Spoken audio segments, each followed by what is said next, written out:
In 1917, as the world was tearing itself apart in the Great War, the Mother of God appeared to 3 shepherd children in a small village in Portugal. In her hands, she held a simple string of beads. She told the children that this object was a weapon, not of steel, but of prayer.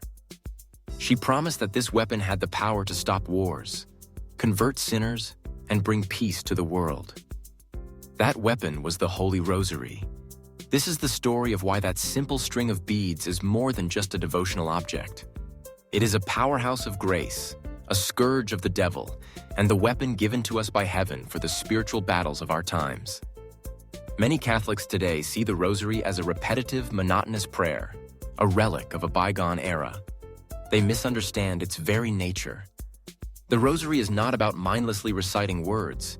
It is a profound school of contemplation. It is a journey through the life of Jesus Christ, seen through the eyes of the person who knew him best, his mother. To pray the Rosary is to sit with Mary and meditate on the most important events in the history of salvation.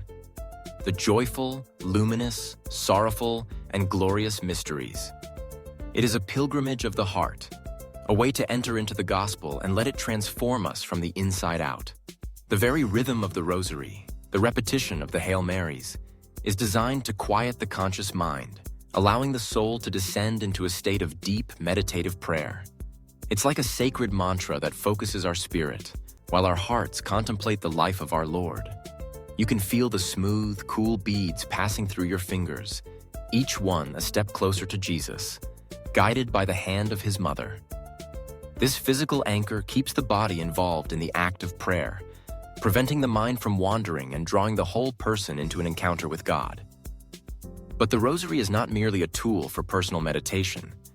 Popes and saints have consistently referred to it as a weapon of spiritual warfare. Saint Padre Pio called it simply the weapon. Pope Adrian VI said the Rosary is the scourge of the devil.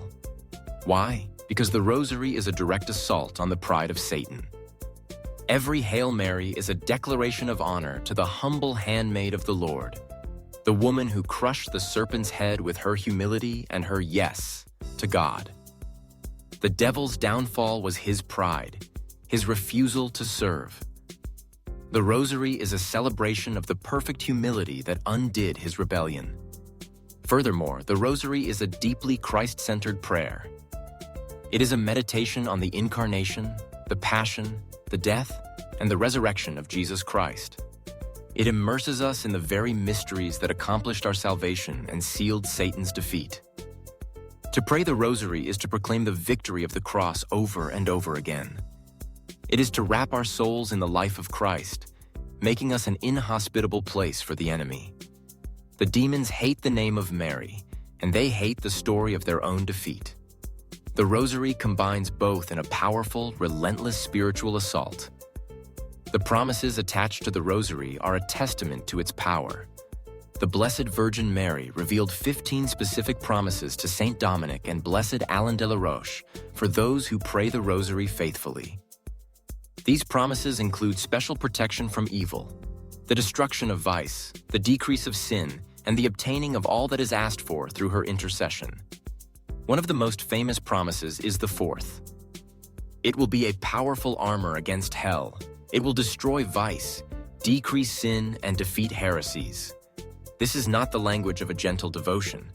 This is the language of war. The Blessed Mother herself has presented the Rosary as our primary weapon in these spiritual battles. Her most urgent plea for the Rosary came at Fatima. In each of her 6 apparitions to Lucia, Francisco, and Jacinta, she insisted that they pray the Rosary every day. She specifically linked the daily Rosary to the achievement of peace in the world and the end of the First World War. She identified herself as the Lady of the Rosary. It was her chosen title, her banner in this modern spiritual conflict. She warned of wars, the spread of the errors of Russia, and the persecution of the Church if her requests were not heeded. But she gave the remedy, the key to unlocking heaven's peace plan, the daily recitation of the Rosary. The famous miracle of the sun at Fatima was heaven's seal of approval on this message. It was a supernatural confirmation that the simple request of the Lady of the Rosary had the power to change the course of human history. The Rosary is more critical today than ever before. We live in a world that is saturated with noise, distraction, and evil. The constant stream of information from our screens creates a spiritual fog that makes deep prayer seem impossible. The Rosary cuts through that fog. It is a prayer of quiet contemplation that can be done anywhere. It is an anchor of peace in a world of chaos.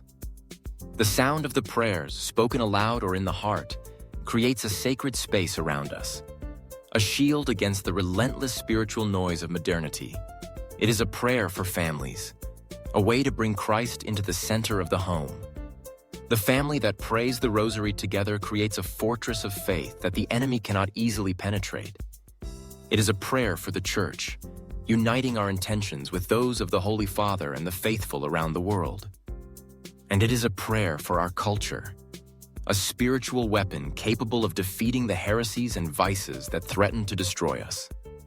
The ultimate reveal of the Rosary is its beautiful simplicity.